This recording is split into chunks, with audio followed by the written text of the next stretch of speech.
Okay, from the assignment from Wednesday.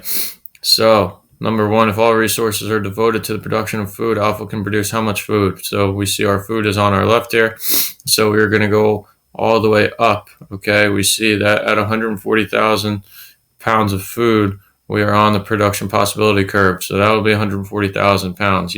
Most of you got that one right. In order to produce 1,500 weapons of mass destruction, the opportunity cost in terms of food is how many pounds? So if we go to 1,500 weapons of mass destruction, we go up into, we'll be at 130 pounds of food right there, okay? So we'll be giving up 10,000 pounds of food.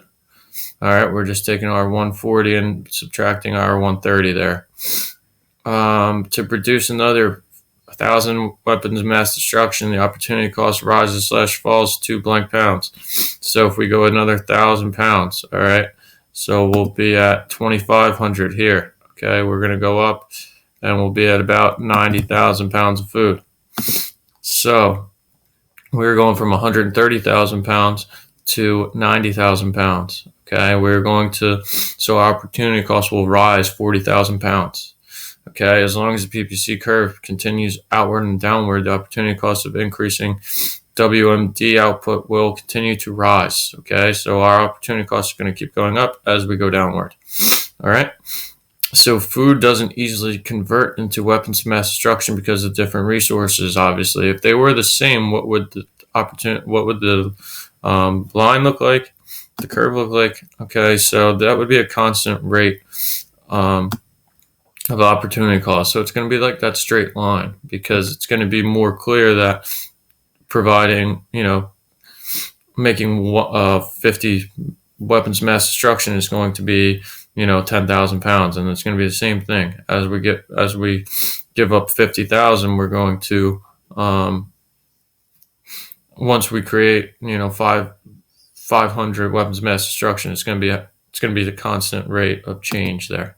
Okay, that's what happens when we have similar resources or resources that work for similar goods. Find the combination 2,500 weapons of mass destruction and 90,000 pounds. So we'll go up here. So 2,500 and 90,000, we already have that right here. So that's going to be point A, right? All right, I'm not going to label all these, but that is obtainable because it's on the production possibility curve. 2,750 and 70,000. Okay, so we got 2,750 is going to be right here. 70,000 is right there. So that is also on the curve. That works. That's attainable. 0 weapons of mass destruction, 140,000 pounds. So that was here. Right, 0, 140, also attainable. We can create that, no problem. Okay, we can conclude the attainable points are on / inside the production possibility curve. That's the whole point of the production possibility curve. When we're using all of our resources efficiently, that is when we will be able to create that amount. Okay, inside also works because we are inefficient with our resources, but we can also create it, which gets us to this next one. Find the combination 2,000 and 40,000. So we're at 2,000, 40,000 would be right here. That's point D, as they want to tell us to do. Okay, so point D, all right, show that is inefficient by shading all of the attainable combinations that show more of one good or the other. Okay, so most of you guys did a good job with this. All right, so that's everything in here, right? Okay, this is all attainable right here. So we could either produce more weapons of mass destruction or we could produce more food, okay, at that amount. All right, so there we go. We have all of that. Okay, so we'd be able to produce more weapons of mass destruction with more food, or we could do less weapons of mass destruction and more food. So it'd be everything north of here. Okay, that technically would be more of one thing than the other.